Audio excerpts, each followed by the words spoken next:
iTiS World of Worship Fellowship, in truth and in spirit World of Worship Fellowship. Today is the 20th of November, 2025. Being Thursday means we do the weekly catch-up. Weekly catch-up is really a social topic from Uganda, where we're based, or East Africa, Africa, or the world at large. We basically pick a topical issue and try and dig deeper to see why things are the way they are. So this week we're discussing healthcare in Uganda specifically, but would also argue healthcare in many parts of Africa. That is because when somebody gets sick here, the first, maybe not the first, when they cannot be treated in Uganda, they're usually flown out to another country, India, Germany, you name it. Okay, of course, for those who can afford. Those who cannot afford, you die here. They take you back to your village, they pray for you and wait for you to die. So we're discussing healthcare in Uganda. Obviously, this was prompted by two events in the last 1 week here in Uganda again. The first one, I don't know if you followed that story. There's a Green Hill student, or should I say pupil, who got injured while at school about maybe 2-3 weeks ago. Okay, I think they fell down. They rushed to hospital. This hospital is somewhere in Naria. Let me not mention the name. And then obviously the child was in ICU for 2 weeks, and then he eventually passed away. The parents were slapped with a bill of 150 million. Okay. Obviously, the average Ugandan cannot afford that out of pocket. Only a few can afford that. So, and then a few days later after that, Haji Basajabalaba's mother passed away. Haji Bassajabalaba, for those of you who don't know, is the proprietor of KIU, that's Kampala International University, among other businesses. Okay. He's also the one who was famously compensated for, I think, a market, one of the markets in this town, but let's not go there maybe. Anyway, their mother got sick and she eventually passed away in Germany. That's after they had been to all these countries, Germany, USA, India, South Africa, and so on and so forth. What caught our attention was at the burial, Bassajabalaba gave a speech and said, I took my mother to all these places, and the minimum amount I was spending was around 200,000 euro. Okay. Now, for the average Ugandan, that doesn't even make sense. What is that? 200,000 euros, not 200,000 shillings. Okay. Yeah, he basically said we took her everywhere, the different countries, was treated. Finally, went to Germany, where they confirmed that her heart had the problem. And then he wanted a new heart for her. She was 86 years old. Obviously, by policy of Germany or that country, I think it's first come, first serve. But also, they do not give heart transplants to patients who are above 80 years old. He tried to pull a few strings. I think you guys saw the video. He said, I called the ambassador. I called the speaker? Try to do something. Initially, I'd offered 1 million euro, but then I said, can't I double that so that I get a heart? Basically, it didn't work out. She eventually died. And then one of the things he suggested, among all the many things he said, let's have health insurance in Uganda here. In Tanzania, which is our neighbor, children before 5 years are treated for free. All right. And then those above 70 years are also treated for free. Now in Uganda, of course, that's just a dream. We can only, dream about some of these things. Anyway, here we are. I want us to discuss healthcare. How can we fix our healthcare? The other thing he suggested was maybe government. Since government can't do business, meaning they failed to run government hospitals, let them invest in the private sector. Okay? Maybe if they took 30% shares in Zambia, 30% shares in IHK and all these places, maybe, because these guys are good at running their businesses, maybe healthcare would kind of go down. But most importantly, a national health insurance scheme would work. I think Rwanda has one where you pay, I think, maybe 1,000 shillings a month or 3,000, something like that. And then when you go to hospital, you're treated. But if you don't have that, then you're charged highly. So you rather pay the 1,000. The problem with our politics here in Uganda and Kenya, by the way, has also tried this health insurance. The problem is this money is always encroached on by the politicians because it is a lot of money. It is sitting there, and government is never good at honoring its agreements in terms of paying. So in Kenya, actually, they've had to abandon. I think they call it ASH or something. I've forgotten. I'll find the name. You know, they've had to abandon their program because people go to private hospitals, get treated, but then government never pays for that, despite collecting the money from the people. So anyway, we're going to discuss a whole host of things. Feel free to start to jump on whichever side you want. But anyway, we're going to talk about, of course, the cost of health in Uganda specifically. Like I said, this is for Uganda.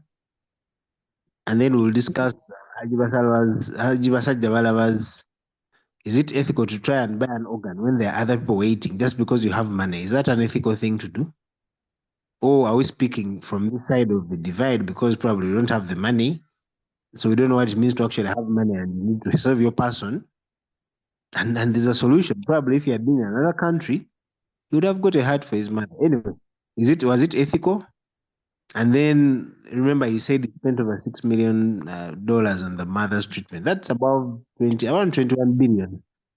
That's the budget for a ministry in Uganda, a small ministry. Okay, I mean they spent that. Of course, uh, the families the family has money, so probably $6 million didn't do anything to them in terms of denting their pocket. But how about the average Ugandan, the muntu wa wansi? What should they do? Wagoingoa. Okay. Then if we got a national health insurance scheme, and in Uganda that is, and we know how government is very poor at paying. I mean, they don't pay teachers. Okay, they pay teachers, but sometimes late. They pay You've seen all the abandoned projects on road projects in Uganda. Contractors are demanding money. They are not paid. You know, for a reason or another. Now imagine we had a health insurance scheme whereby Ugandans faithfully contributed, even if it's 1,000 shillings a month. And then they go to, obviously, they wouldn't go to government hospitals, they'll go to private places, they would get treated, and then the bill would blow up. The money is collected, but it's not remitted. So, how would that work in Uganda? I'm trying to be a realist here, not an idealist. You guys will help me. Or maybe government partnering with private hospitals would be a better thing. Maybe buying some shares or something like that. Yeah, so that's what I want us to discuss. Muchwez, let me start with you because your microphone is on. What do you think about this whole idea of healthcare? I think government has to be intentional by investing in the health in health of this country, not just speaking about it, but acting and working on it. And what do I mean by this? They need to allocate more money to the health sector. One, by building more infrastructure. You remember the scenario of Bennett, where they say they have spent close to 500 billion, but the hospital is still in the foundation stages. I think for you, Jet passes there, maybe you can give us an update. But the last time I heard, the hospital was still in the These days foundation. they're out of the foundation, but still nothing much is happening. For the amount of money they've taken, nothing much is happening there. So it is actually very sad to talk about that project, because that project started, I think, in 2020, and some people say that that's the money that was used in the campaigns. So they have to be intentional. Of course, the players, the bad guys, they take their people to Germany, but eventually they end up dying from there. Germany is also not saving them. But what they have to do is they just need to be intentional. They need to build hospitals. They need to equip those hospitals. They need to pay those specialists. Have you heard of these stories where Ugandans go to Aga Khan to see specialists, and guess the specialist they find there is Musoke, is Kenya. Kenya. All those are specialists in Uganda. They're not being paid well. They go to these hospitals, they go to these countries, and they are paid more. So just have to be very intentional. Like the thing they did for the science teachers, if they can do the same even for the doctors, they pay them very well. They make sure that the drugs are there, the facilities are there, and then they reduce on the budget for other things like politics and all that. Because you see, one thing that we are enjoying at the moment is that if you look at the demographics of Uganda, Uganda has a relatively young population. We are 70%, I think, below 30 years. Now that population is not disturbed by disease because generally that age group is healthy. Now, this population, the moment we age, we all age, and considering even the fact that we are eating poorly, we are breathing toxic air, we are having so many issues. Yes, we are healthy, but then there are so many underlying issues that are there.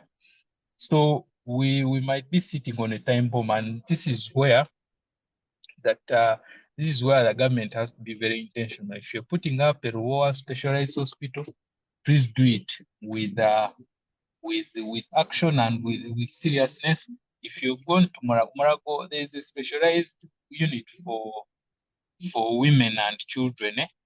Very, very well equipped and serious hospital. So if you can have more of those facilities, then they reduce the pressure on people who are going out and these car washes that you're always seeing, people collecting money for heart surgery. So that's where the government should invest and put their focus on. Okay, Benson, before I let you go, let me ask you. Now, actually, right from your submission, you've said most of the Ugandans are young, meaning diseases like cancer, all these heart issues, and they are not prone to those. So it seems like those issues are for a few. Of course, with our poor lifestyle, like you said, in a few years, even the young people will be affected. But it seems like these health cancers are for really older, quote unquote, older people. So why should government invest a lot of money in specialized healthcare as opposed to primary healthcare? Because primary healthcare is really, I think, where there would be a bigger benefit. I mean, the usual malaria, the flus and colds and things like that. Why shouldn't they invest in primary healthcare instead, as opposed to specialized? I think in the primary healthcare, they have tried to do some good. They have tried to do some good work. Yes, the people still suffer from malaria, and indeed malaria still kills people. But I think the rates have reduced a bit. Has done some good work in various interventions. Yes. In fighting against the malaria, diarrhea, because of the things they are doing, like clean water, those basic, then also the immunization. So at some point, they have done well. If you remember that the infant, because they call it, what's the term? The children who die under age, infant what? But mortality. In fact, it has reduced because of some of those measures, like what they have done to HIV. Actually, it's not yet gone, but at least you no longer find people that have lost hair, that are born because of. If they can still now, because now the focus I want them to do is focus now on those diseases, cancer, diabetes, because of our lifestyle, by investing in hospitals like Ruboa, because that's where we're going. They have fought the malaria, the diarrhea, those ones. At least you can comfortably say we are somewhere. So now they need to start fighting against those serious diseases, like the one that took Bassaja's mother. Okay, thank you, Ped. Now, obviously, we've discussed here before. Remember when Sam Kutesa, Honorable, went to Germany for treatment. He came back having survived, I think it was throat cancer or something, and he built a church. We discussed it here, remember?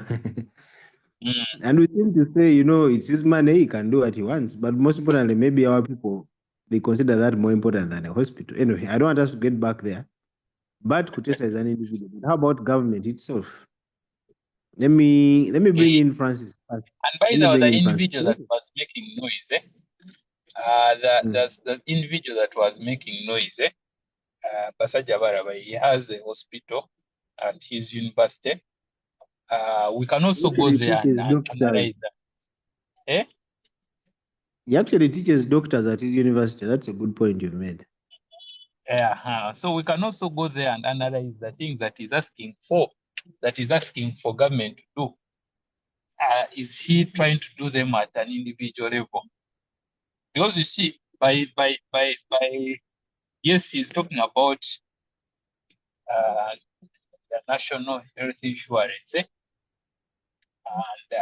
trying to say that let's help everyone, let everyone get involved. But then the question is, his hospital, is it a hospital that is actually trying to help the wananchi, or is just a commercial hospital that is trying to make a return?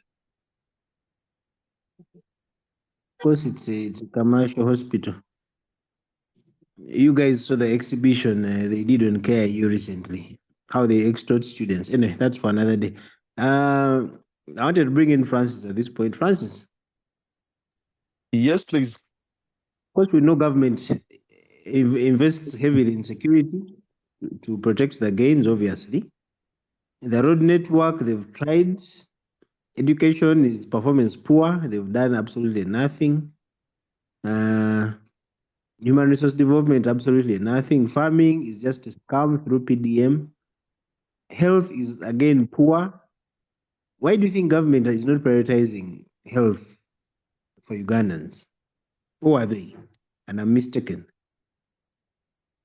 Uh, I'm going to answer that. I'm going to attempt that question, but I request you to let me first attempt the other ethical question of Bassajabalaba I'm trying to buy a hat trying to buy a ahead of hat. those who have been waiting.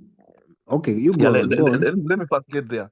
Uh, I think of myself as a realist, and I'm not going to answer it as an ethical issue. I'm going to answer it from the lens of realism. Many people, many of us may be quick to question certain decisions or certain actions because we are not in that boat. But given resources, if we had the resources, all of us would do the same for ourselves and for our loved ones. You cannot let your loved one, because you can anyone in that position, if you have your mother or your child or your spouse, and they are and you have the money, and you can bypass so many people by buying an organ. I'm telling you, when you are in that position, it's very easy to call up someone and to shame someone when you're not in position, when you don't have the money, or when you're not faced with such a situation. But when you're faced with a situation, 9 out of 10 or even 10 out of 10 may may go for that. Yeah, when it's about your loved one disappearing forever, and there is a chance that your resources, Maybe your maybe abundant resources. that's why the Mm, German government or healthcare system put in place mm, this control because yeah, they know yeah, humans are selfish in nature. yeah. You're very right, So you actually. need to In control in, that in selfishness. Yeah, in events, actually, what should be done actually across the world, because of the selfish nature of human, the realistic selfish nature of us humans, they should have controls, systems and controls which stop people from getting ahead of the queue. That's the only thing can be done. But where they are, actually, that's why even people take. Sometimes you find that someone, if they know a country which doesn't have those, they have the health services, and they don't have those limitations or the controls, the systems and controls which stop people from jumping the queue, people will even take them there if they are there anyway. I don't know whether there are countries which have the facilities and don't have those controls. I don't know about the US I because the suspect in US India you can get. I yeah, suspect. in I India I hope think you can buy. Yeah, India you can buy. I think you can buy your way through. Uh, but yeah, so uh, I have no issues with Bassajabalaba trying to get the best for the mother to keep her alive. Then getting back to Uganda as why government hasn't invested in the health sector. I just want to share with you my an experience with my one of my siblings. I have a sibling. I'm 8 years older than him, 8 or 9 years. I've forgotten. His wife Ali in March of last year, his wife had a mini stroke and her I think I don't know whether the right hand side or left hand side I've forgotten. The arm was she can't use the arm, she can't use the leg. She almost went mad. Actually, she was in Mutabika recently. Recently, she's been in Mutabika. She was a corporate lady, earning 5M. She was the HR manager of Uganda Interreligious Council, something something. And she had the third child. And when she was down, I remember my brother finding me in Kampala in some hospital in was it in Nakasero? There's some international hospital where we were. I've forgotten. Some international hospital, I've forgotten where we were. And my brother came back from abroad. He was not in Uganda, and he had to leave his job. And he was told he had to pay 120 millions for her to be taken to Aga Khan for treatment, and he didn't have the money. So, and the treatment was supposed to take place in 3 days. So, but it took place after a full month, and that's why actually the doctors told him that if she had gotten treatment in the first 3 days, she would have been okay. But because it took so long to raise the money, uh, they couldn't save her from the effects which she's suffering now. Uh, that brings us to and this and my brother is I will call him an average Ugandan. And Nenga Talib Wubi, he was not doing bad love. Even though he wasn't doing bad love, he was just an average Ugandan. So even average Ugandans can't afford. It's the top end who can afford such health, those treatments which need hundreds of millions. It's the top. I don't know what percentage which can afford that. Personally, I can't afford that. I can't afford such treatments. I can't. So I think the way to go is health insurance, and I'm very doubtful about government health insurance in Uganda. The way you're running other public goods, uh, the way government runs other public goods, I don't see it coming to fruition. So our way out is private private health insurance, I think, because but then that's also for the average Uganda, not for the Muntu Wansi, the majority of the people. Is for the actually mainly the upper middle class, which can try it. Maybe the lower middle class can. I don't think they can even afford they can't afford the medical insurance. They can't. So going back to government is government, the reason why government hasn't invested is, I think, government priorities are the priority of many governments, especially in Africa, is to is one. Their priority is for the people in the states to be as safe as possible in power, and to live good lives for themselves and their loved ones. That's their priority. I don't think their priority is the common good of the population.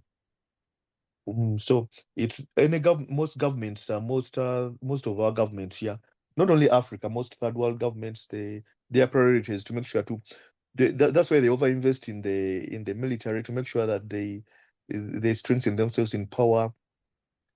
They protecting the gains. protecting the gains to make sure that they stop anyone else who may threaten their stay in power. And the next most important thing after protecting themselves in power is to make sure that they enrich themselves and the cronies and whoever. And it's not only, I don't want to put it to Museveni. it's all over. It's all over when you look at governments in South America, in Asia, in Asia, in Africa. It's the same thing all over. So uh, the priorities are not health. So that's why actually I was pushing for the private sector. Private sector. Recently I was reading even these cultural institutions, they can play a role. Recently I was reading about a project which the Buganda Health Ministry is coming up with. They are trying to come up with a health product, a health insurance product for all people in the kingdom, Baganda and non-Baganda alike. Anyone who is in Buganda Kingdom, they want to start a private an insurance, a subsidized insurance scheme whereby people can access health insurance. So where central government has failed, I think other the private sector and other institutions can chip in, and people can get private insurance. Otherwise, you can't afford these personal bills, especially when they hit you in such cases whereby you need hundreds of millions to cater for your loved one or for your own health.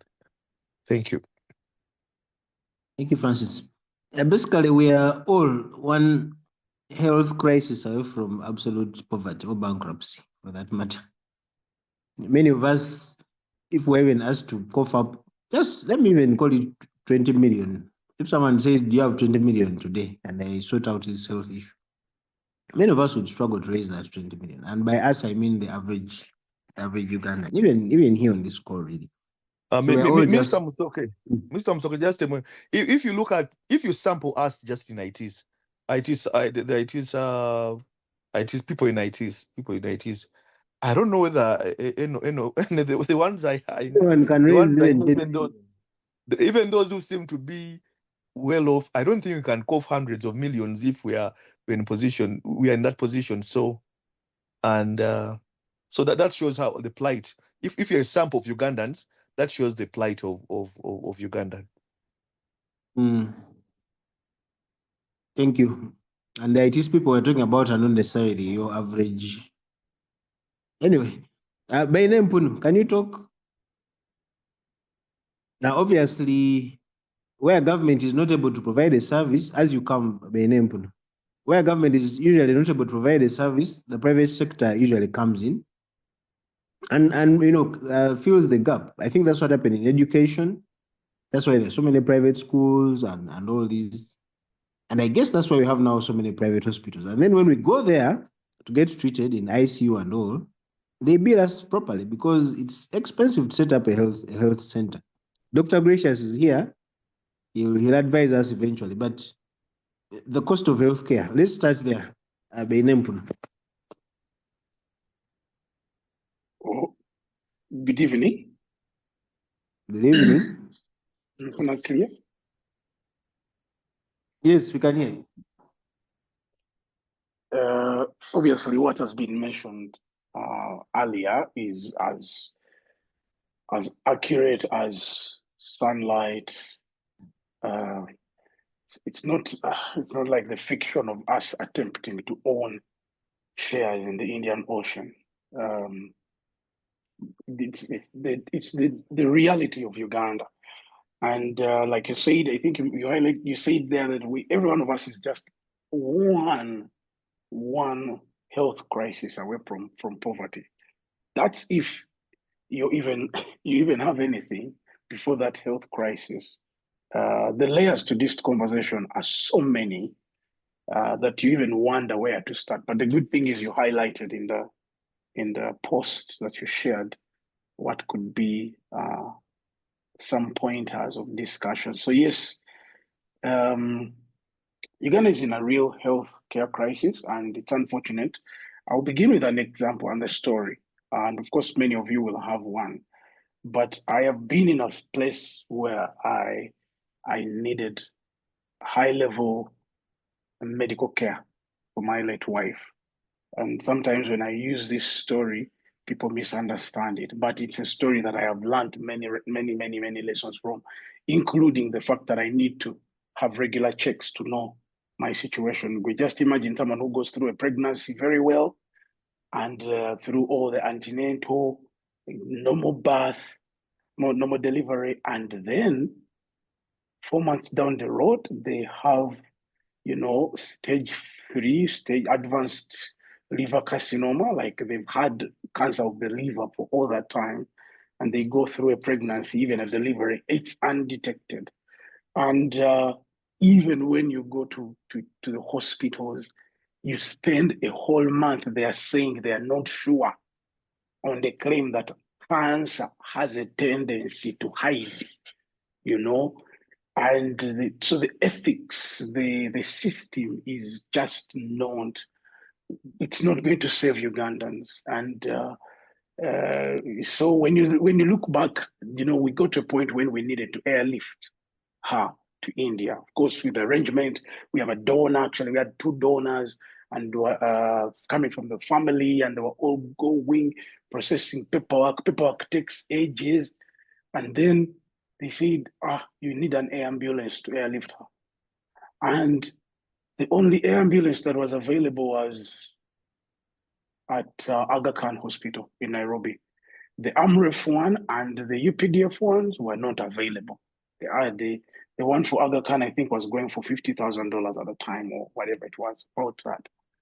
Possibly 80, because we're talking about we needed $80,000 to get to India and back. That's without the procedure, because we even had a donor. So anyway, what I'm saying is that, guys, it is ridiculous that, and Bassajabalaba used the language, we are just like animals. We're all like villagers. You see, we're all like villagers. We can just die anyhow. And this Bassajabalaba you guys are talking about is the leader or the chairman NRM Entrepreneurs League, right? And he has Yes. been that for years. Guys, that position is not a cheap position. It is the league of the guys that command the blood of our economy. They run the money. So when he's talking about, when he's talking about spending over 6 million euros, he's not shaking, he's not alarming like me, who spent over 100 million, and yet I had to pay for a dead body. You get. Wow. So yes, Wow. you can't. Dead body nga tomazeeyo sente za ddwaliro bagusigaza, And so for me, I was there panicking, went to this bank because I had money in the other bank, then this bank, then could get the balance in Sasude, what 900 limits, how much I can get. But for him, he's speaking unbothered. He was even willing to add more. You understand? So we are talking about people who have money. And we are talking about, this exposes who we really are as a country and the state of our, you said education. I was talking to people the other day about exams. It's ridiculous to think that a guy in SMARC is sitting O level with a guy in Kabong, and then they're sitting the same exams, and we, the people in charge of the system, and we are going to grade them. They too, having exposed, like the exposure they have is totally different. The quality of teachers, the atmosphere of learning, the stage at which each of them starts reasonable learning. So as a country, as a system, there's a need for an overhaul. And inevitably, as Bassajabalaba says it, he says it thinking that it takes the same people to make the changes that need to happen. And I might be trading into the realm of politics now, but that's not what I'm saying. The people who he's appealing to are people who have money to live like 5 lifetimes. And they can live this one, they can live another one, and live another one, unbothered. They have money stacked in places, measured in sacks and kilograms. And so we have a problem on us. So as a Christian, and that's where I want to end, it bothers me because it crosses the line of, okay, I wish his mother didn't die. Because for me, that raises more questions. Bassajabalaba would never have told us what he went through to save his mother. If the mother didn't die, we would never have known that he spent all that money. Okay? It's only that she died that he's telling us. I wish she didn't. I wish we had, he had even been able to get a black market heart. I wonder why, and someone raised it. I wonder why, whatever made him not go to India, because in India they can even kill someone and get a heart and give it to you, or Dubai. He just didn't go to the right places. If he really, really wanted black market, the hearts are there, you get. Now, it helps us to see that there are countries that have one, both functional healthcare systems, two, policy. Okay, it is one thing to have a functional healthcare system, and another thing, have firm policy and leaders like that commission that has the integrity to say, we stop at 85, actually, according to Google. I think that's what they say, they stop at 85. And then your patient is 81. But also there's a factor that we can't downplay. Even if you have money, she's Ugandan. I think there's a place for where citizens can benefit from healthcare as a priority than a foreigner. But take it to another level. She's a human being. If indeed she's worth saving, it shouldn't matter her age, it shouldn't matter her origin, all right? So I think for me, that's where the difficult question is, because we do have the reverse discussion on choice, pro-choice when it comes to pregnancies. If an old person of 86 years is not worth spending the billions on, what about a fetus that is 4 months but is carrying a particular syndrome that might render it not worth letting to be born into this world? Because the truth is they will not exist for more than 2 weeks or a month or a year. That means that it's not worth. Then the argument from the doctors is, you know what? Termination, all right? Let it go.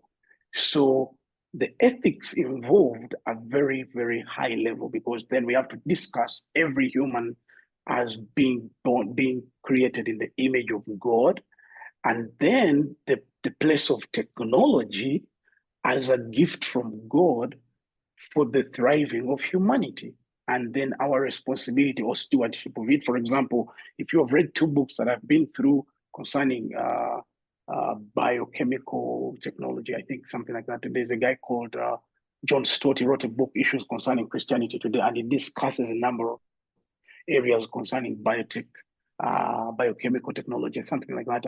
And Tony Reinke, he has a book on God, technology, and the Christian, and how to navigate these complex things like stem cell technology.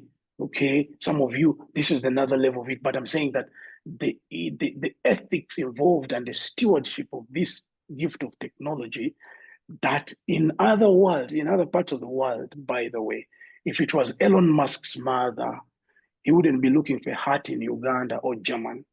It's possible that Elon Musk's mother would have gotten a heart, even if she was 90. In Japan, where people live even if there was a queue. Exactly, even if there was a queue. And in Japan, where people live past 90 comfortably, there's no way.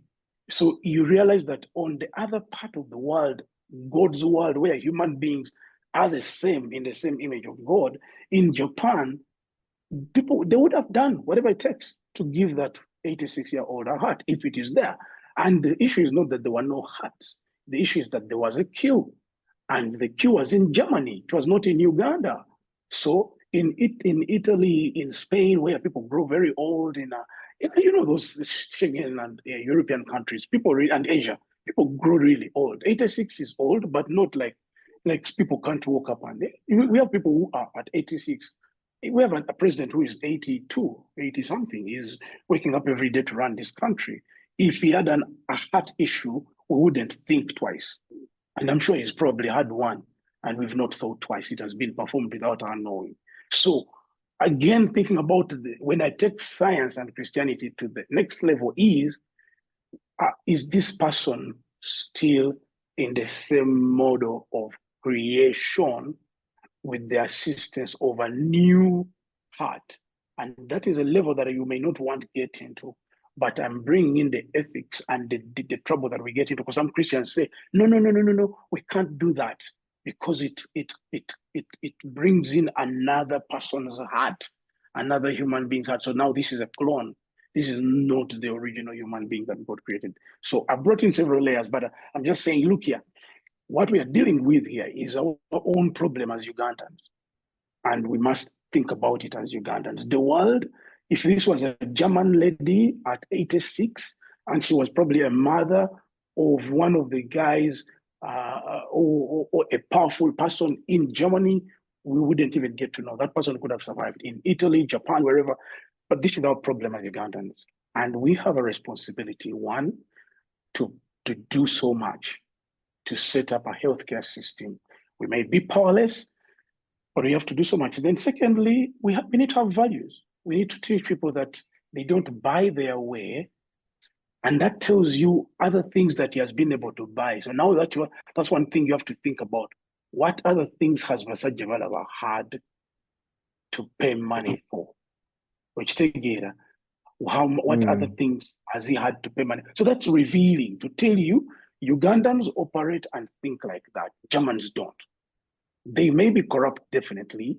It may be the country where Hitler, one of the most evil men, said to be the most evil man, lived, but they have policies. Do we have policies in Uganda here that will stop a man like Bassajabalaba? So what if it was in Uganda? Obviously, he would have just made one call. He made calls and it didn't work. So here he would have just made one call and gotten the heart. Anyway, I've said quite a lot, but because I've been thinking about this discussion, and so I think it's okay to spend $2 million, $6 million, because even in Nange Mubwavu wange, na spending a million kumyogeza kukutasa. I tried. Nibigana. Nenzikiriza nti Mukama akoze eki ateesezza bw'atyo. Okitegeera. But I don't remember having the privilege of calling, of making a phone call, but even when I think I had connections, but that wasn't the case. Anyway, so I will leave it at that, but yes, those are my thoughts for now. And Christians need to wrestle with this if we're going to have a voice. Because if we are also doing the same thing as Bassajabalaba, in the event of this, of any difficulty, we want to jump the queue because we have resources, we have energy. But you have Gamba Nogu, you have a Gamba Nogu in the passport office. All about to Sasuranguzi for passport, just a passport. You pay Nguzi just for passport. To Sasuranguzi for what? Things. There are things that people pay Nguzi for here. And you're thinking this is not a matter of life and death. So our ethics and integrity, our morality is as decayed as our healthcare system. We can't fix one or the other. We ought to fix both. And as the Bible says, the heart is sick. Who can heal it? Only God can heal it. And unfortunately, people don't want to hear that, but that's the truth.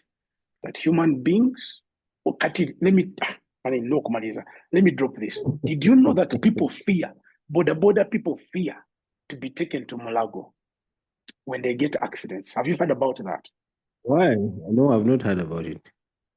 Apparently, because they're overwhelming in the casualty ward, they fear because their colleagues, when they get there, they're pronounced dead even before they die because the organs market is big. They are declared dead, their organs are harvested and sold. Now, you might say, Raymond, bring proof. I don't need proof when there is smoke.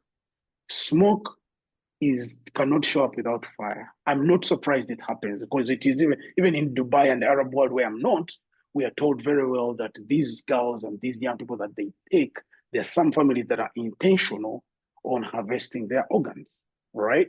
So the organ market is huge and people are getting rich out of it, so it means that we have to be very, very aware that this is a problem, not just for Bassajabalaba, but for all of us. When I studied at Oxford, I got to learn that there are some British and other students, especially Asians, who are actually selling their eggs and sperms for money because their Really? parents, I'm telling you, their parents who believe that these guys are smart and therefore they could use them to produce kids. Smart You know, the test tube babies are being made all over the world.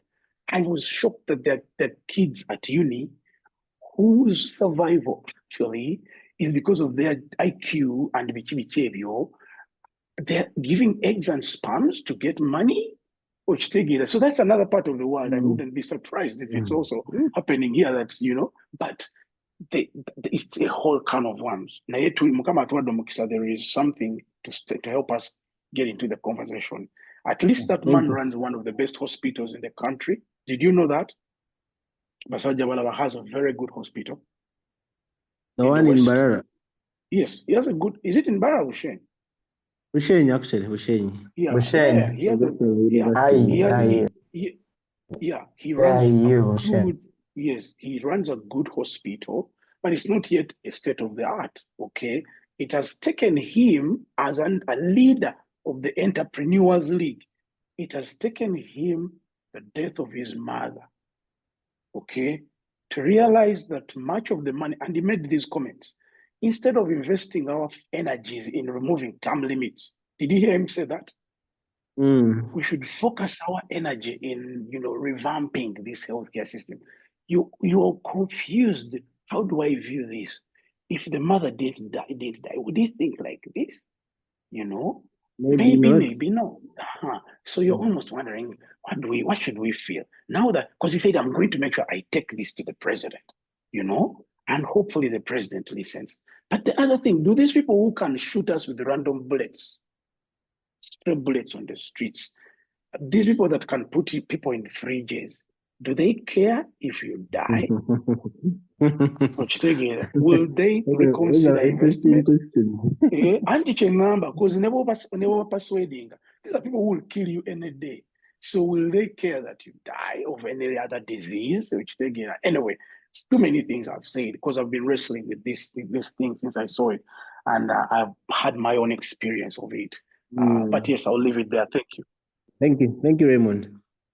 If I may, of course, like you say, this topic is multi-layered, multifaceted, and you can approach it from any direction. But if I may respond to that last question, do they care that we die? Maybe they don't. Maybe that's why they don't invest in healthcare as well as they should. But that's a discussion we can continue to have. But you've brought in the ethical issues as well. Yeah, Christianity or even some religions, some are anti these kinds of things. I think the Jehovah's Witnesses don't do blood transfusions and things like that. So there are ethical issues around organ donation, organ harvesting, and things like that. Yeah, but thank you. If you're just joining, we are discussing healthcare in Uganda because of 2, maybe 3 examples just within the last 1 week. In my introduction, I said there's a child of Green Hill who died. I think he got injured at school. He was rushed to hospital. There's a hospital in Naria. He spent 2 weeks in ICU, eventually passed away. But then the parents were slapped with a bill of 150 million. Okay, obviously the average Ugandan cannot afford that. I can't afford that, That's that was the first example. The second example was the hospital. Was the hospital TMR? Yes, was TMR. Man, that hospital needs to be investigated. Actually, I want us to partly go there. In fact, my Biruzawe, man. I know it's a high-end, higher middle class hospital, but man, if you remember during COVID-19, during the pandemic, but take out situation, there was some alarms coming from that direction, just like case. But I'll leave it there. Yeah. So anyway, so the hospital was TMR. And then Bassajabalaba's mother, of course, passing. We've discussed this already. Then the third one I had forgotten to actually, the former executive director of Uganda Coffee Development Authority. I think he died yesterday. Dr. Emmanuel Yamuleme or something like that. He has also been through a cycle like this. I think Raymond, I sent you a screenshot. That was the wife saying they've been everywhere. But then something to note is there's a machine which can actually check the organs, internal organs, and tell you their state. Well, I think these doctors call it the PET scan.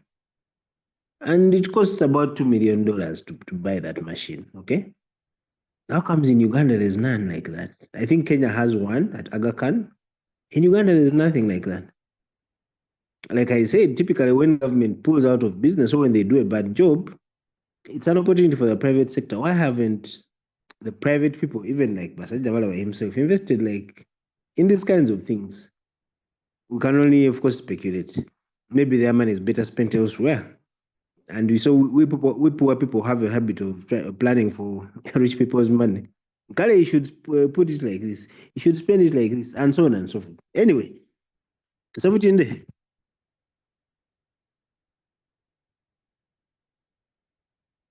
Yeah, gracious, I'll give you a chance. Let me Yes, go to hello. something first. Clinical healthcare in Uganda. Muntu wagoyingewa. I think, first of all, I don't know what was the intention of Bassajabalaba. What was he communicating? That he has money, or because We don't know. We can only speculate about his intention. because I think he knows that what he talks about insurance, is quite far away from what we might see in the near future. You and I might not see what he's talking about, unless otherwise. Anyway, since we have petrol money, maybe if it is managed well, but I don't see. Must have been go Nang ahead. is- So now, when you talk about insurance with older people, especially that one, I think I would doubt your brains. Why? Of course, I'm trying to put myself in his shoes. Okay, the mother. Okay, but at that older age, when you think about insurance, at that age, when you are, isn't Bassajabalaba 60 and above, or Most somewhere close? likely. Mm. Now, he's been in this world. Actually, he owns the hospital, as all of you have mentioned, and we know. So I think what mu Luganda bakwita kubalate. I don't know if there is someone who can translate it. Anyambeko. I want the English term. But he was bragging, How can you tell Ugandans that you've spent 6 million euros and then, It's pocket saying change. all When you this tell people I've and eaten food of 20,000, just pocket change. It's just info. so now talking about that, I think is useless. And then when we talk about insurance and the health status of the country is quite disorganized and already teyina kyesobola kutuyamba. Why? What happens, is that insurance companies are being paid. I mean, these insurance policies, you people, Jet, this guy, Mukogondi, secretary wa Nabbanja gwe tulina wano, ani? You people are nakono siye mchwezi nakono omuchwezi. You get it. Work band. You people, your companies or your employer is the one who pays for the insurance. Now, when you go to the hospitals, you don't care. You don't consult. What they treated. What is what is happening exactly. Why? Because you don't care. And then we have seen hospitals trying to inflate the prices because they know insurance will pay by all means. I was trying to get an insurance policy for Nyanja View, you know, and because it is wood and grass, you know, there is no company in Uganda that is willing to take up this.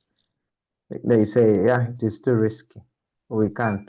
And then we talked a lot at length, you know, we even because I got annoyed and I stopped paying for you know medical insurance for the kid and the wife. So I asked them and I said we make losses in medical you know sector I'm talking about old mutual, you know, that they don't make money in this in the medical sector. Why? Because hospitals are charging them, you know, like crazy. So before you regulate what is happening there, and the government cannot regulate because it's not the one paying, and those who are paying don't care because it benefits them, you know. You people who go to hospitals, jets and Binempuno, you should ask these people, why are you charging this amount? Because if you go and you have to pay for a bill, you know, could be 80,000. But when you go with a card, you know, they swipe and say, okay, you know, these days they don't even care. They don't even give it to you. They just give it to someone. I mean, to whoever is in charge of paying, you know, the finance department at the insurance company. So I don't see any changes or anywhere that it can help us, you know, when we talk about insurance and all that, before ourselves, you know, getting to the first thing first, you know. I think education is the first and the most important thing that we need to be sensitized on what we can do and all that. So I think Bassajabalaba, in conclusion, was kubalata, and then this insurance thing cannot work, and it is just showing off because I mean he could get the hat from here, you know, and they transport it. That's for sure. If he wanted, he could get it from here if that was the only solution, and he was willing to pay 2 million, you know, euros. Imagine if they tell you that they tell somebody here in Uganda that I will give you 1 million euro to give me your hat. You know, you look at your children, you say, okay, bana wange mbalekedde sente zizo, you know, then you go. So I think just yabadde alina byayisaawo, nothing more. And then health sector. Sebutinde abantu bagambye n'okugamba yabadde asobola n'okuwaayo ogugwe omutima gwe maama n'atafa, you know what, so ndowooza kyekyo obuzibu bwe tulina. We are just following, was you know. bragging, and then health insurance cannot work. In the introduction, thank you, Sabutinde. In Kenya, they tried it. I think they call it ASH. I will find the actual acronym. Kenya tried health insurance, especially for the corporates. They deduct a little amount of your salary every month, mandatory, by the way. And then when you go to hospital, you're supposed to be treated for free, or at least at a discount. And then it so happened that when people went to the hospitals, they were treated, but then the bills kept piling. The Kenyan government wasn't remitting the money. That is a symptom of even the Ugandan government. They don't pay contractors, they don't pay teachers, they don't pay, you know. So health insurance as an idea is good, but I think for a serious government, not this one. Bob, let me bring you in. And of course, Sautine talked about fraud. Yes, insurance fraud is quite a thing, especially in healthcare. They inflate the bills. Okay. Hospitals inflate the bills. Initially, their excuse was, you know, they take long to pay us. So that's why we need to, you know, it's like when you do business with government, a short of maybe 50,000, you bid it 500 because they're going to take 3 years to pay you. So that was the justification for the hospitals initially. Nowadays, I don't know. But yes, that is the reality. They overcharge. Personally, I use insurance for my workplace, but when you look at the bill, it's normally inflated. Consultation of 20K if you're paying with cash. If you are using insurance, that's 50K, and things like that. Bob, can you talk? Yeah, I can talk. Thank you. Just approach from any angle. I'm not going to ask you a specific question. Yeah, It's so yeah, wide. it's wide. I'll just have a few comments, but I think I'll start by making a comment of, I think it's, I don't know who was saying, either it's Mr. Tangazo or it was another person, but everything starts with us, okay, as individuals. For me, that's where I'll start from. Before I point a finger to any other person, I have to point it to myself. And we've grown up in a culture that has biased us, okay? Now, the Bible says, why do we perish? Is because we lack knowledge, okay? But I would also like to challenge that statement too, and say that knowing something is completely different from actually doing or following that knowledge. We are all aware of what we call learned helplessness, okay? You could know a lot of information about health. I always challenge my kids. Now they've taken a while without getting malaria, but I always told them, why are you getting malaria? You bring here your science results from school, and they are asking these questions of how to prevent malaria, sleep in a mosquito net, blah, blah, blah, lock windows early. But when you are home, you don't do those things. You don't like to sleep in a mosquito net. You don't, all these things. So the issue is that, so they know, they have the knowledge, but working on that knowledge. Now, our challenge in Uganda, of course, it's starting with us because we have grown up in an environment, monkey see, monkey do. So we have to have a change of, I don't know how much transformation we need to make, but we need to act on the knowledge that we have. I'll give a straight example of people who are here. I mean, yet you said you have health insurance, and many other people who are in corporate, your organization usually pay for health insurance. But did you know that even people who have health insurance, they only go to hospital once they are sick? Now, here in where am I? Is that true, right, Jetta? Do you agree? Yes, I agree. Yes. So here in Massachusetts, where I am, actually, it is a law.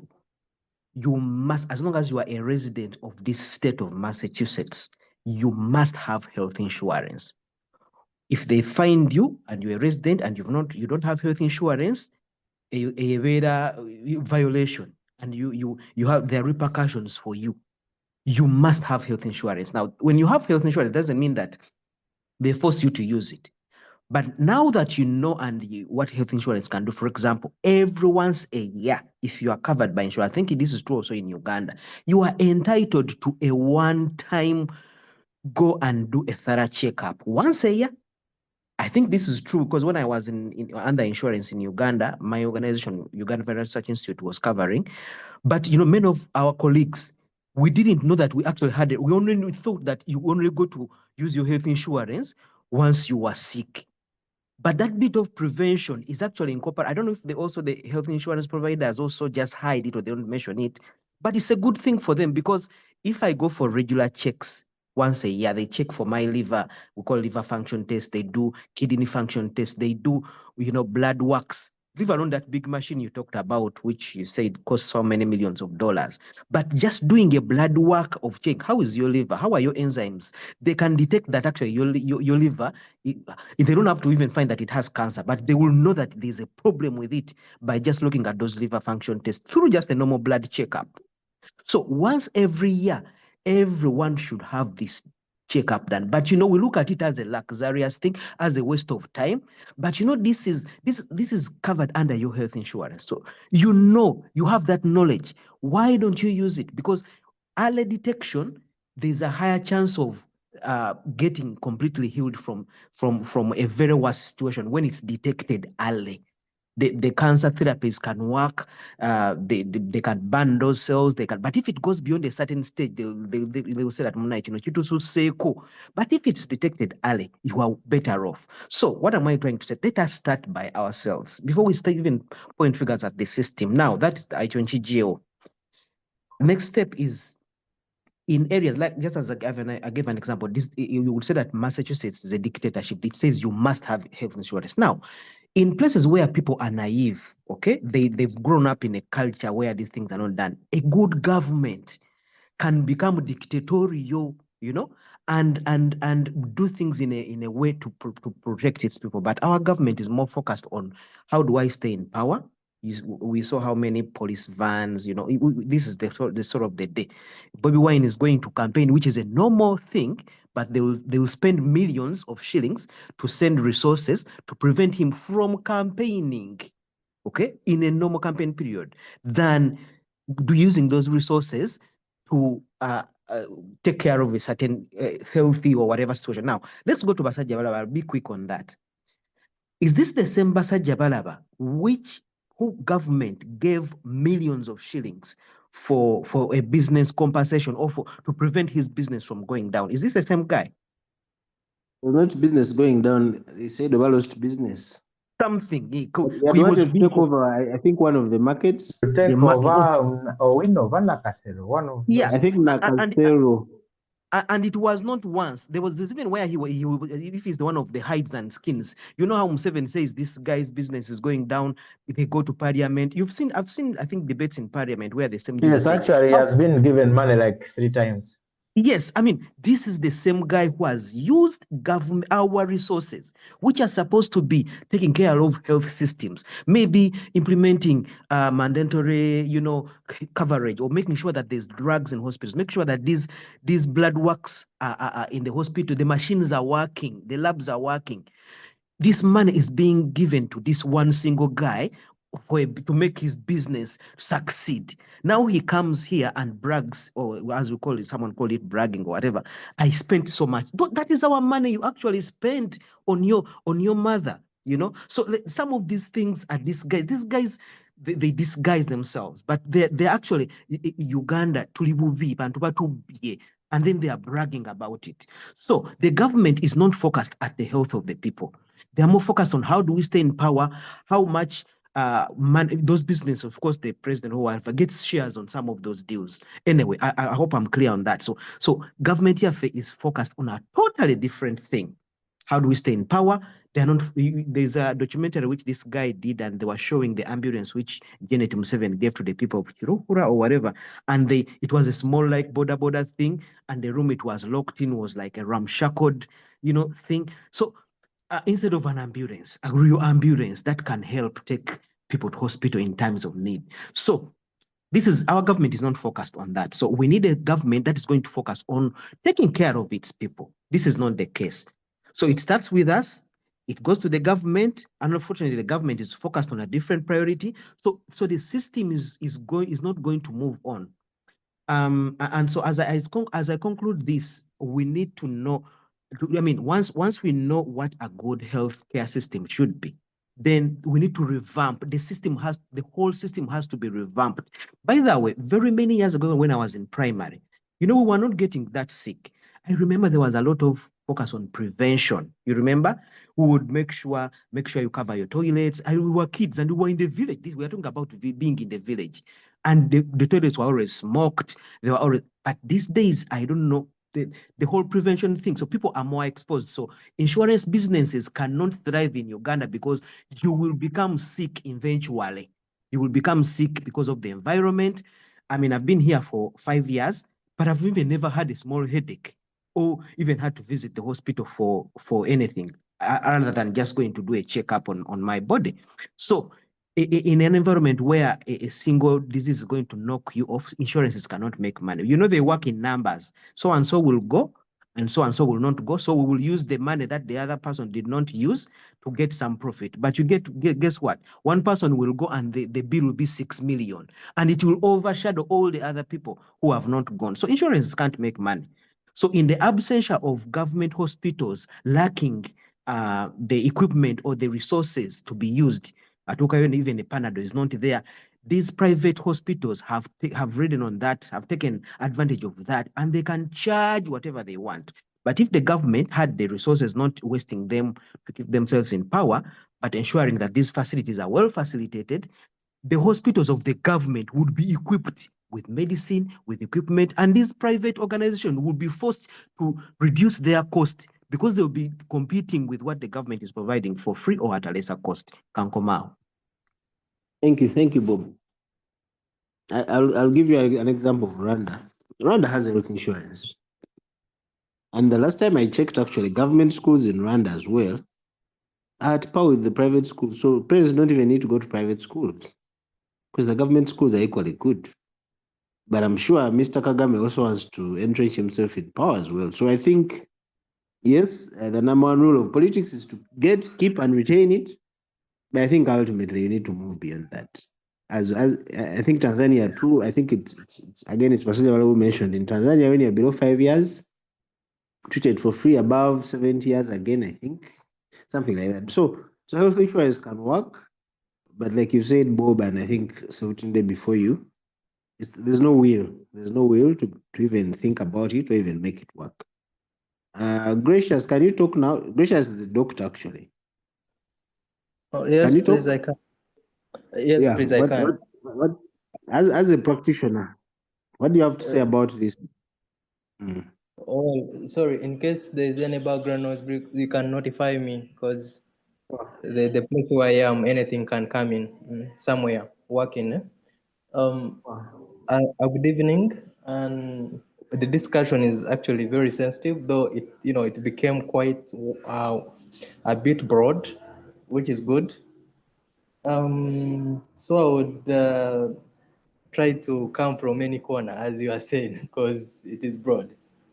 First of all, I would wish, by the way, before I go to that, really, I need to say sorry to Reverend Raymond upon what happened, because I heard the story and it was touching.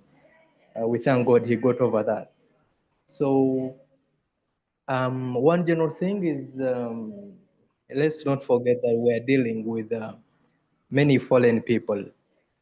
And at times when we're dealing with the professionals, I think we kind of detach them from the reality that they are humans. And so as fallen as other people are in the community, so some are in these professionals. And the solution, I think Reverend Raymond talked about it, that is the one who can heal the hearts, that's God. So I think in our prayers, as we pray for ourselves, I think we should pray for all professionals. And actually, the first profession I would pray for before I go to the medical field where I belong is one profession I respect so much, and that's the educational side. I think someone talked about education before, because it produces a lot of solutions into the community, just like it can produce so many problems into the community. So of the people who are sick, if I were to treat, before treating doctors, I think I would even first treat the teachers. And then coming down to the medical sector, we also have these people who are trying to, have usual fights in the world, and then they have to deliver something that needs their emotions and, thinking. So now that ranges in all, I think, sectors, in all professionals, where we have to, first of all, we may have to deal with some, unfortunately, with some weaknesses in some professionals. I think there would, first of all, offer respect to each and every professional. That is an engineer, a doctor, a teacher, a surveyor, everybody in their line of duty. I think when we reach their offices, the first thing we should offer is some respect, because if you meet someone who is at the borderline of, let me say, losing their mind, and then you're quite disrespectful, I think you will not have their emotional attention, and absolutely the person will not offer the best, and that will not be a good thing if you're dealing with any sensitive profession. It can be medical. We fear the person not delivering their best, we could lose a life. It can be in civil engineering. I think if a person is not delivering their best, we can have road accidents due to poor designs and all that. And so go on. Teachers, if they are going to class and their emotional state is not fine because the teacher missed meals over months, I think they will not deliver the best, and before you know it, a child will have spent years in school and goes out. People call them half-baked, but well, the thing is they've not gone out with the knowledge they were supposed to go with, and while in the community they are assumed to have the knowledge. So I'm trying to just give a summary. So coming to the medical insurance, it still cuts across. I think we're dealing with some issue of integrity here, which is on the side of insurance companies and also on the medical side. So it is not one-sided. Unfortunately, I think we don't have people who work in insurances, but if we have, they know there are some also, a few issues in the companies before we come to hospitals. So at times the hospitals are trying to also override the situation put on by the company, and then they end up overshooting because the hospital says no. Okay, so if the company rule says we are not exceeding this amount per patient, it's going to cost us. So you find some insurance patients may actually pay more than the cash patients. Why? Because the hospital is trying to also go in line with the laws of the medical insurance team, the insurance company. Yeah, so that one, for the medical side, it's still integrity. It's just that is inbuilt truth. So that's where still people's hearts have to be changed, and that's why I'm saying we've got to put them in prayer, because I think the president used it for some time, I think ago, when he brought in some Cuban doctors, and somehow the force didn't work well. That's why we no longer have the Cuban doctors in Uganda. So likewise, in all other professionals, I think we just need integrity. It would really solve so many things. And integrity, it is a long story. The shortcut is prayer for them. The long cut, absolutely, it starts with from a family unit, how you people are going to raise your children. So that, they are quite different from, most of the challenging children that you see on streets. All right. Okay, so Thank you, Dr. Gresham. Thank you. I think about ethical and unethical, that's still about integrity. You'll meet many doctors, you meet 10 doctors, and some of them, they believe what they are doing is assisted by the creator. And the other doctor believes what he's doing is only through his head and he doesn't need God. So those are totally different people. And absolutely, they will offer different things and they will talk to you differently and they will work on you differently. I think I beg to stop here because I was just going a little broad. Thank you so much. Thank you. Thank you, Dr. Gracious. Jessica, are you there? Are you following?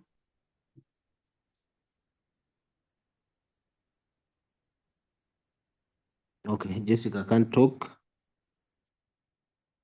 Oh, Jessica, maybe you can talk after all. Unmute and say something.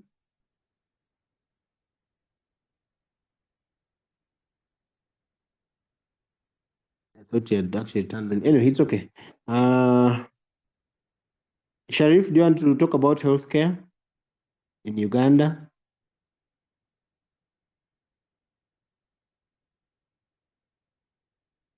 And as you unmute yourself, I liked what I think Bob submitted earlier about the preventive side. Most of these issues are lifestyle diseases. Most of the issues we are struggling with. Okay, so, and they're really preventable. So before we even go into the whole treatment, like you said, we can try and avoid some of these issues, lifestyle issues, really. Jessica, you can't talk, sorry. Sharif can't talk as well. Justus, good to see you. It's been a while. Can you talk?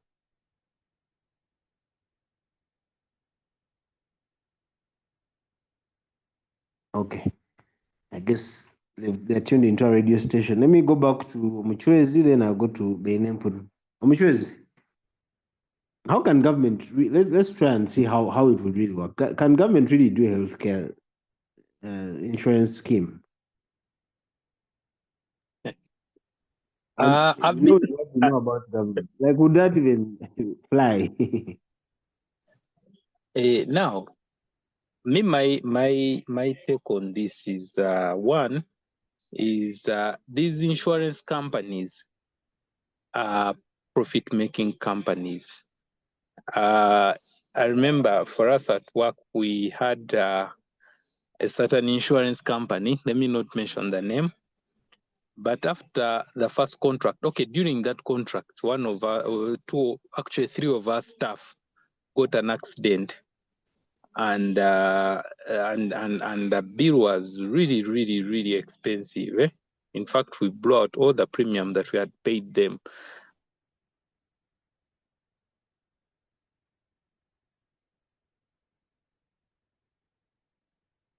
I can't hear Omuchwezi anymore. Can you guys hear me? The hello? Sorry, someone You're was saying, trying to call me. you're saying they blew out Hello? the premiums. Someone was trying to call me. Yeah, we brought the premium. Now, when we came back, because for us, we used to advertise every year. The next year, these guys didn't apply. So we called them and they're like, you guys, your scheme is really expensive. Eh? We couldn't manage because we didn't make any money out of it. And this was just 1 year. So the issue of health insurance, I don't know if the health sector and maybe finance and all that have actually taken into account some of the things. One is are these insurance companies willing to take on that risk? If the answer is yes, then what risk are they willing to take on? Because that's also another question. If every person is contributing 20,000 per year, the previous one that I had, is that so? The previous Yeah, that that was a proposal, I think, yes. the proposal. Now, for us, we were paying 5.4 million per annum per individual. Person. But yeah, but sometimes you'd even go to the hospital and people were complaining that they're giving us Indian drugs. They're not giving us German because we're on insurance. Because remember, the insurance wants to make a profit. Then some things were not covered. You go to the hospital, they tell you, this one insurance does not cover. Insurance does not cover some hospitals. So the practicability of the insurance of using an insurance cover, and remember, this insurance cover, you're looking at a profit making, and this average Ugandan is paying 20,000.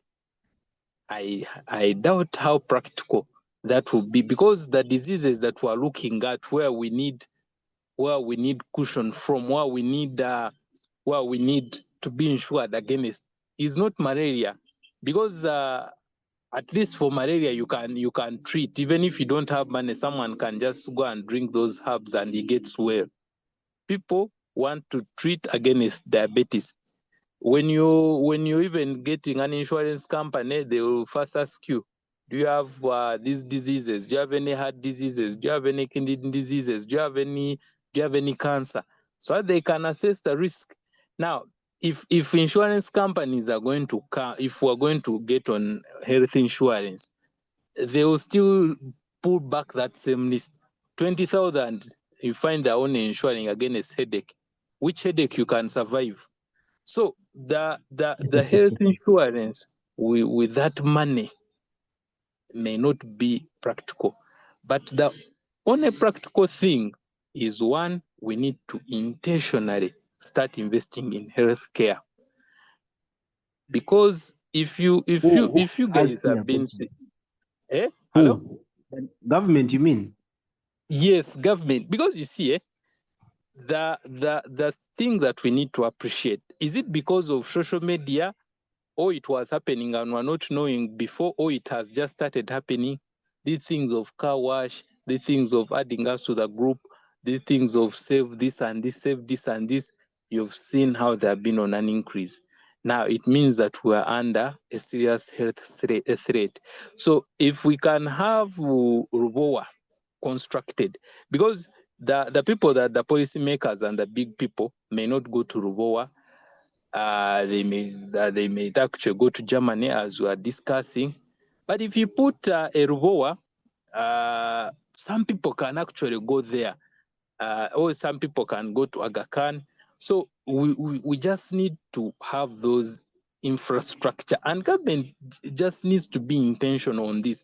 If government does not have the money, then they let them go to these agencies, World Bank, USAID, they borrow money and they put it into the health sector. Then of course the other one, the other one that Bob was actually talking about is actually us being very, very careful on what we eat, on the things that we do, because I remember there's a time when that time I was working at New Vision, and my friend would eat chapatis, and every time he'd be like, Rotary is going to buy a bunker. Remember that time when Rotary Cancer Run was saying they're going to buy a bunker for cancer, and the guy was actually saying, me now I have no problem, we're going to have a bunker. So if the bunker is not coming, okay, let's say the first one is government should actually install the bunker so that we have some assurance of healthcare. But if the bunker is not coming, then drop the chapati and start eating cassava, maybe, because you don't know what is going to happen. So me, the thing, the what I can say is that Museveni and government, they just need to start investing in healthcare. He But has that been means enjoying. there will be less money for our tear gas and the army. So there will be less money for that. So we have to prioritize what is number one. Now that's actually, now yes, actually prioritizing. Yes, you've said the right thing. We have to prioritize, because you see, if we go back to Bassaja's speech, of course, Sebutinde brought in a very, very important issue. Sebutinde asked, what was Bassaja trying to address? Bassaja, when you look at him, maybe he was not remorseful, he was just bragging. But when you get to a painful person, and probably that person who is stuck, who is on the wall, who needs care, and then the care is not there, because he has been leading, he's leading a healthy population. People are okay, there's food, there's what, but what if a time comes and people are not okay, like the health system is not working, functioning as it should be, then there's also hunger. Then it means that anytime you can actually be removed from power. So you'd rather invest in these social services, healthcare, so that at least when people are okay, people have food and people are okay.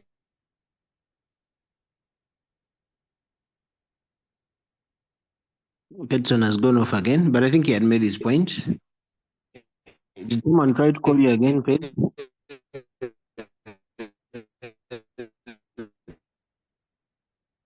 Petson, we can't hear you anymore. But I think you had made your point. Thank you.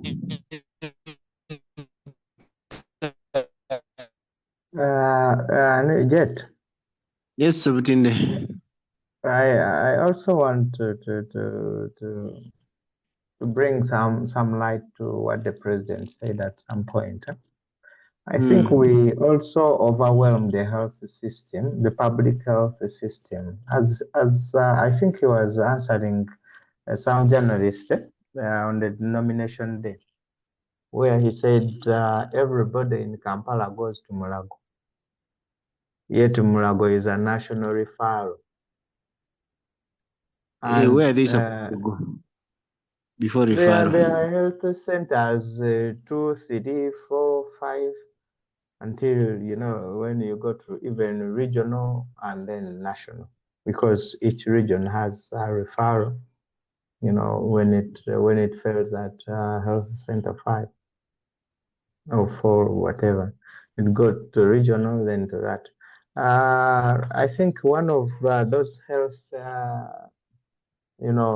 policies that are really good, and everybody has talked about them, where or are in Spain, when it comes to public, giving people health care. Actually, 10 years ago, many people flew to Spain and broke a window, like glass for a shop, just to be arrested by police, and then they could be operated, taken to the hospital and operated for free, of course. But things changed, actually it could be even more than that, could be more than 10 years. I think it was before the crisis, the economic crisis. But now, the free medical care is for citizens, and everybody is entitled to anything over there. But now there are private hospitals who have come in, but they've come in because people don't want to line up. Like they want to go and come out faster. That's where the private sector is helping. What am I trying to say? I think there should be an intention from everybody to know what is happening from one step to another. We are not going to rush. I mean, we are not rushing. We should just plan for the future. We just need to plan for the future, and the government plans, okay, this and this here, this and that here, and let it be regulated, because most of the people who are running these hospitals are, powerful people. If you look for the details, you will understand that these people have power. So I think we just need regulations, and then people need to know where to go when. And that will help as of now, because we are not going to have it tomorrow. You understand? I thank you. Thank you. Benempuno, back to you now. Your hand has been up for a while. I hope you're still with us. Not for too long, though. Thank you very much. This is a worthwhile conversation. And why, for me as a Christian, it's important is because, and as a leader, is because I see Christians thinking you can pray away health issues. And no matter how big a health problem is, you can pray it away. So Christians have not invested themselves in these kind of conversations and deliberately engaging the state to see that there is reasonable policy. For example, health. I heard people say education is so important. Education is useless if people are not healthy. I hear you when you say the education sector prepares the people who work in the health sector. That's true, but we are past that. What do I mean? That the teachers who trained the doctors who are currently working did a great job, and we need to invest in the education sector. But if we are training doctors and they are going to operate in a terrible, terrible as our education system is, I know what you're saying. It helps, but you see, inevitably in a broken world, the rich fall sick, the educated fall sick, the uneducated fall sick. That's what I'm saying. That's why health is critical. And whether you eat well or not, you fall sick. And I keep telling people, inevitably, you can't tell these things without telling stories, okay? Have this conversation. One of the people that I knew that ate and lived healthy was my late wife. I'm remarried, And when I see now my current wife eats differently, right? She loves fast food, she loves other things. I actually don't care. I talk about, but I don't. I'm like, you know what? Whether you eat healthy or not, I don't, because I've seen someone who ate healthy, avoided yali atyane family planning. I don't know what they're going to put in me. I want to live healthy. Yalwala. And it happens. And I'm going to give you another story because I've had the privilege of living in Karamoja for 7 years. One of my children was born in Matani Hospital. And this connects with the question on government investing in private establishments. We know them. We have Zambia, we have Ruvaga, we have Chibuli, we have Mengo.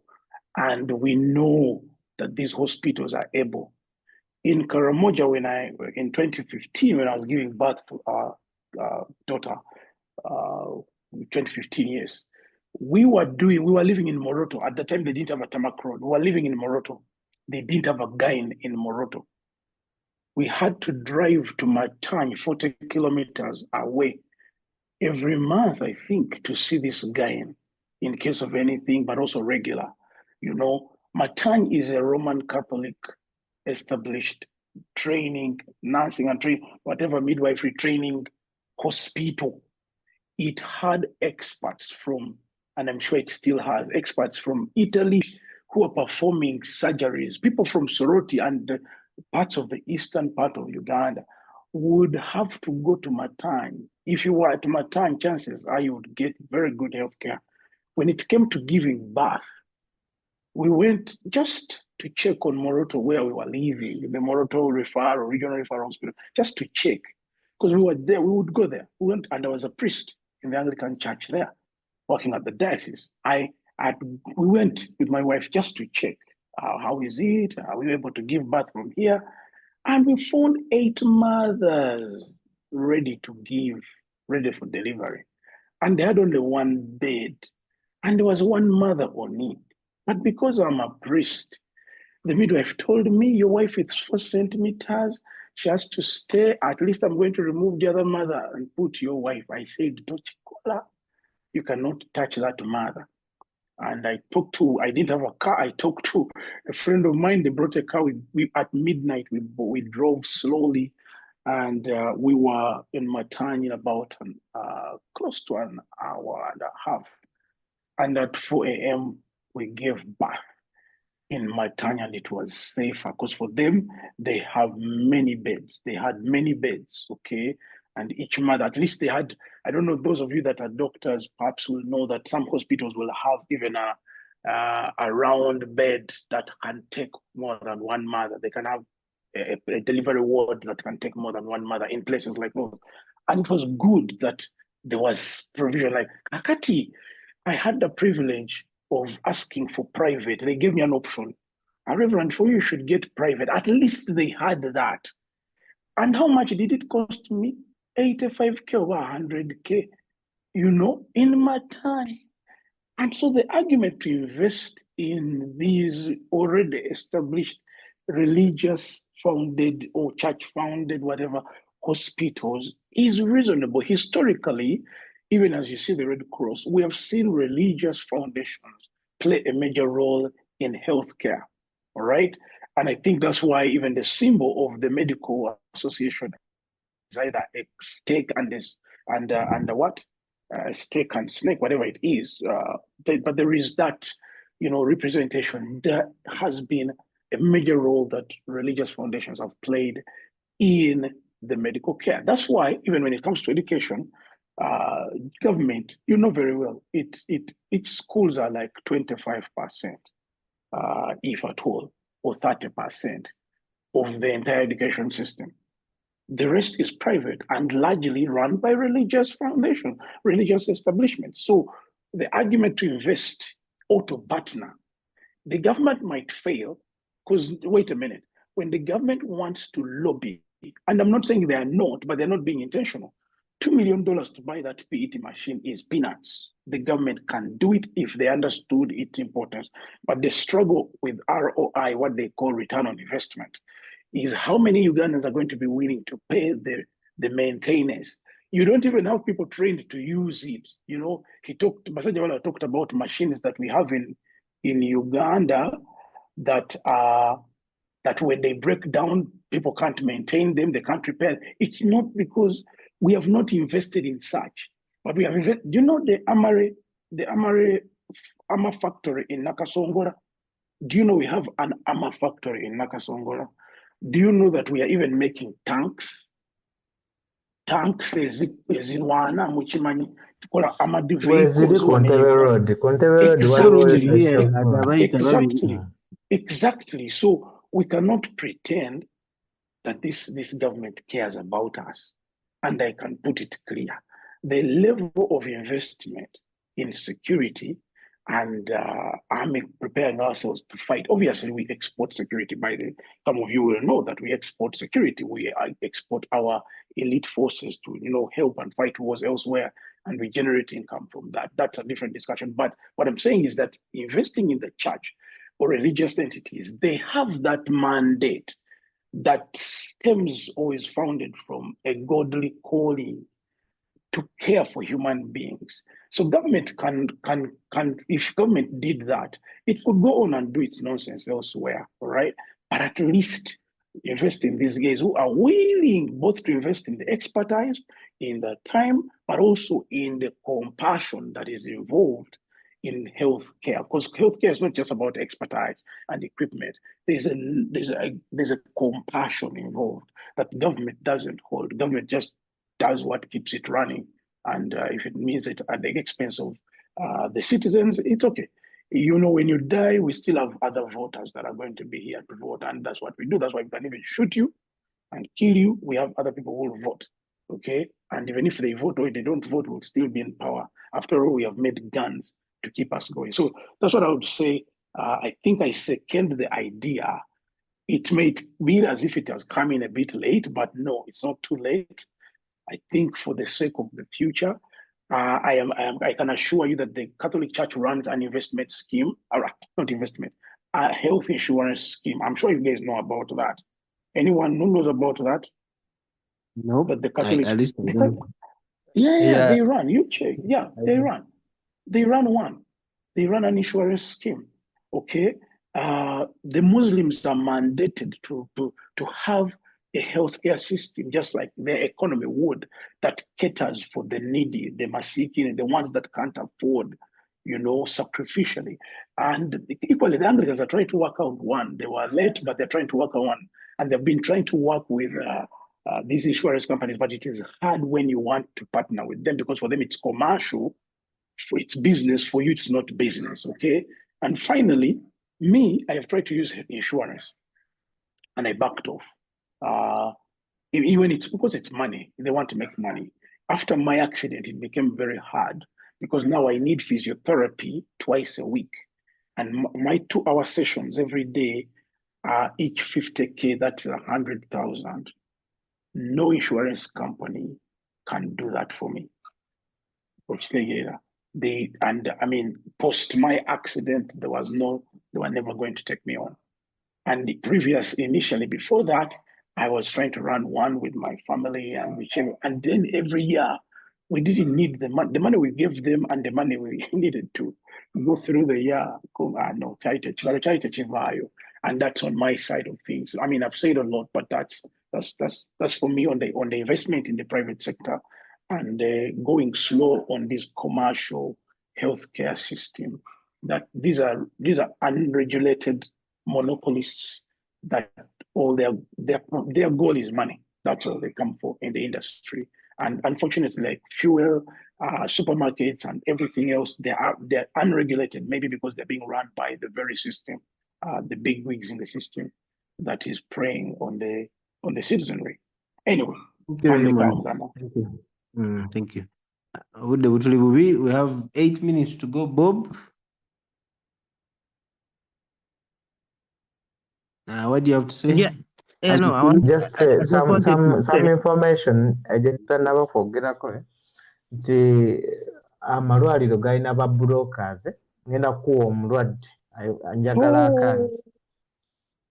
That one. Oh, really?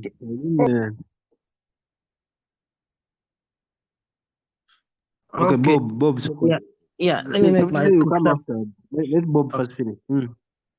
Yeah. So these are facts. We will all die. Okay, that's a fact of life. And however much tunazimba ne Lubowa negwa, there are some things that Lubowa is not going to be able to handle. Okay. Case an example, we know Steve Jobs had all the billions of dollars, had access to the most sophisticated hospitals, laboratories. The nature of the disease he got was pancreatic cancer, one of the most aggressive diseases with no cure at all. They can't tebinga mugamba nti tugende tumukyuse n'omutima tumuteekemu omulala. That pancreatic cancer was very aggressive, no cure. He even reached the point of saying, I became a rat, a human rat. N'agamba bano newabeerawo bascientist abajja tulina eddagala lino netugiza, n'agamba mungezese ku eryo, let me be a sacrificial, let me go in your clinical trials. Nothing. So he made his conclusion. I'm sure some of you have read about his write-up when he was at the bedside and all that. So even with the best of the hospitals we can make in Uganda, we may get illness that they will not be able to handle. Now, that said, as a fact of life, Mwami by name Puno, it's not a thing of saying, okay, bwe manja gadde kulya fast food, giving example of what you said, oyinza okubeera ng'oli clean, ng'okola n'exercise. We know exercising is good. Even people who exercise nabo ate balwala. But that doesn't mean that olw'okubanga I need this, let me get drunk and drive. Okay? Because after all, many drunk drivers reach home safely. So what I'm trying to say is that in whatever situation, yes, we can even like things, we can enjoy things, but let us remember nti tuli ku lwaffe, government egenda kuvaayo kutuyamba, no one is coming to our rescue. We are speculating, government should do this. We have all agreed here that this is not their priority. So you are on your own, I'm on my own. I'm on my own. Okay, so let us focus beginning with ourselves. Whatever we can do to stay healthy, let us do it. Whether it means sacrificing that kasukali, wakendezeeko obujiko 6, onyweko busatu, maybe kakwongereyo emyaka 3 mu maaso, who knows? If you think that's useless, then you take your 6 bujikos of sukali. I used to have a lecturer of histopathology, something called histopathology, ngagera natulaga the lung which has been affected by smoking, and ng'omuntu afudde nga bakola postmortem. But then he would take 15 minutes off to demonstrating again and smoking. Oba munfuna. So we are dealing with a lot of issues. There's being knowledgeable about something, and there's applying that knowledge, and there's prioritizing, and there's looking at what example from others. So Bassajabalaba had to do all he had to do to save the mother. That is normal. Just as all the rich people can use all their money to save their life, we could do the same to ourselves. Naye tujjukire nti it starts with our basics. Let us do what we can to stay healthy. If it means getting insurance, gifune obeere covered, whether it has its limit. Bw'ozimalayo then n'ogenda mu pocket yo. Let us do what we can because we are on our own. I think that's what I'm saying. Thank you, Bob. Sebutinde, finally. Are there brokers for hospitals? I didn't know that. Yes, so I know So I give you a patient, you bill them 150 million, then you give me my card, something like that. And sometimes olina kugamba anze kasootusaano omulwadde ezizo nzikuweerawo ogenda nazo kitegeera like nga bukiriniki obutono bugenda nenene like oba oluusi badoctors bennyini jjukira abakola eri bebamu be balina bu clinics eno kati there is also that business eriwo so bingi it's not the government yokka nti yeyina obuzibu obusinga obunene it is us and knowledge tetuli ignorant nnyo tetulina kyetumanyi and I think people have played a lot like buli kimu bakyagalako akasente For example, tulina eddwaliro lye tulwaninga akalwaliro katono. Tulina kampani gye tukolako. HR yaliwo yagenda naye katono eyajja gwe baateekawo eyamuteekawo naye kennyini baagalayo kasente ku buli mulwadde baagalako akasente. Bakugamba oba si ekyo tugenda kukyusa contract bikoze bitya. Like kyatuuse oli namugamba okay tusobola okukuwaayo akasente bwe kati administrator waffe nsobola okukuwaayo akasente akasaamusaamu naye n'agamba kati nze kale yako nsobola okwakkiriza naye ne mukama wange naye ayagala naye nga you know balina limiti ya ssente bo bennyini gye baateekawo nti nno tosobola kusukka miliyoni 5 ng'ojjanjaba abantu abasukka mu 100 you know a month. Kati oli n'atuuka n'agamba nti ayagalako ku buli mulwadde ayagalako $1.5 oba ku 2. Like you understand, so there's embeera eyo nze nga nze nagivuddemu ng'omuntu ne mbagamba nze kati awo bizinesi eyo ekoze ki enneme olw'ensonga gendayo mbibagambe tetugenda bakolera oba kiri bwe kityo mutwale abalwadde bamu because bavudde mu malwaliro gonna ge bavaamu because omuntu abawa panado asobole okusevinga zagenda owuona. So waliwo ebizibu bingi nnyo. It's beyond, it's not only the government, it is all of us and you people in your positions use them to shape the future. I thank you. Thank you, Idris. Always end these submissions. By name Punu. We're not sure in 1 minute. No, ensonga nkulu ja raising it. And it's not just only in schools, rather malwaliro, but it's one that I think that's like I talked about the moral decay, and then if the healthcare system is not just decaying, but our morality. And so there's the ethical side of this discussion. Na Uganda, abantu, we are decayed. There's a chalk, school chalk. So supplying amasomero agamu ne essomero erimu twale magana lwekyo ssebo nga mu procurement office yaabwe ssebo baagala kickback but also baagala ba inflating a price gye mbaguza obaguze chalk bamuguze essomero. Basically that's what they're doing, or declaring essomero nesitaani yegirisiza mu nteero. A person in an office of an institution essomero eddamba ayina receipt book eyiye ayina engeri gyakwasaganyambu sente zasabayo for the commodity ndala to pre-qualify you to supply them or making sure gwe togenda kulabikako ku ssomero okitegeera. It's very ridiculous. So that point is very legit.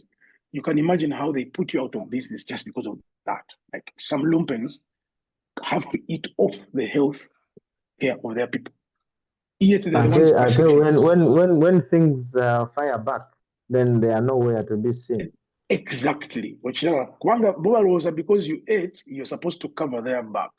And it's very bad. It's very, very bad. So I hear you, and I think that's why I said earlier that the heart is, our hearts are so rotten that even us who are speaking, Tetumani, which tomorrow when you're faced with Basajabalaba's mother's situation, what would you do?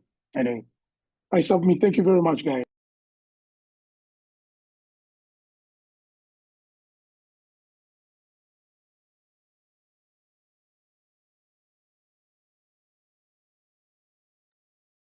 On Monday with a Q&A.